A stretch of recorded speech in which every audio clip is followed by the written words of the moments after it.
नेहा और अमन दोनों रिलेशनशिप में थे। दोनों के बीच में सब कुछ अच्छा चल रहा था। रोज बात होती थी, कनेक्शन दोनों के बीच में बहुत अच्छा था, जैसे एक कपल के बीच में होता है। एक दिन अमन ने नेहा को मैसेज किया, क्या कर रही हो? नेहा ने कुछ देर बाद मैसेज को सीन किया, लेकिन रिप्लाई नहीं की।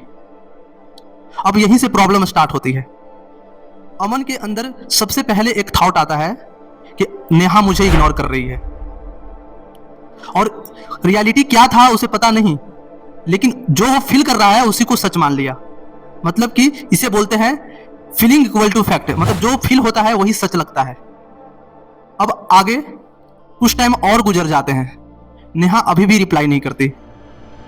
अमन और ज्यादा निगेटिव सोचने लग जाता है। वो सोचता है पहले जैसा मुझे प्यार ही नहीं करती, पहले जैसा मुझे केयर ही नहीं करती। अब अमन यहां भी एक और गलती करना स्टार्ट कर दिया, वो है निगेटिव फिल्ट्रेशन। मतलब पहले का पूरा इंसिडेंट वो भूल गया, जो पास्ट रिलेशनशिप में उसने गुजारा था वो सारा भूल गया। सिर्फ एक इंसिडेंट की वजह से वो सोच रहा है कि नेहा मुझे प्यार ही नहीं करती। इसी को बोलते हैं निगेटिव फिल्ट्रेशन। सारे पॉजिटिव चीजों को भूलकर सिर्फ एक निगेटिव चीज याद रखना, अभी का इंसिडेंट। अब अमन का दिमाग और आगे बढ़ता है और सोचने लग जाता है, शायद नेहा किसी दूसरे लड़के से बात कर रही होगी, शायद मुझसे छुप के किसी और लड़के से बात कर रही होगी। तब यहाँ अमन कौन सा गलती कर रहा है? अमन यहाँ पर ही माइंड रीडिंग करने का कोशिश कर रहा है।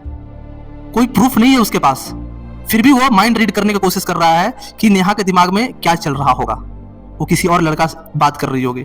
अब सिचुएशन और बिगड़ने लग जाती है और अमन सोचने लग जाता है अब शायद ये रिलेशनशिप खत्म होने वाला है, वो मुझे छोड़ देगी। अमन यहाँ गलती क्या कर रहा है? वो गलती है कैटेस्ट्रोफाइजिंग। कैटेस्ट्रोफाइजिंग का मतलब होता है खराब से खराब सिचुएशन को सोच लेना दिमाग के अंदर, मतलब उस सिचुएशन का अंत सोच लेगा पूरे तरीके से। इसको बोलते हैं कैटेस्ट्रोफाइजिंग।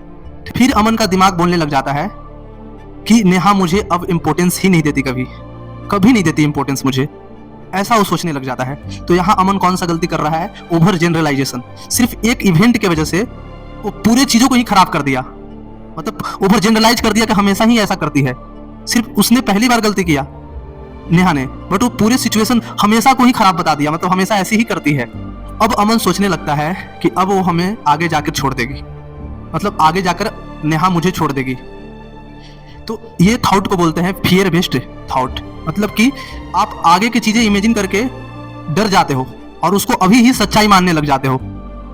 तो इसको बोलते हैं फियर बेस्ड थॉट। कुछ देर बाद नेहा अमन को मैसेज करती है और बोलती है कि मैं बिजी थी, घर में कोई आया हुआ था। लेकिन अमन का दिमाग अब निगेटिव लूप में फंस चुका है, वो समझने को तैयार नहीं है, अब वो फाइट मोड में आ चुका है। तो डिप्रेशन में थॉट शुरू से लेके अंत तक ऐसे ही जाते हैं। पहले फीलिंग आएगा, उसके बाद डर लगता है, तो ऐसे ही थॉट बढ़ते जाते हैं। तो अपने सोचने की प्रक्रिया को समझो, तभी ओवर थिंकिंग हट पाएगा।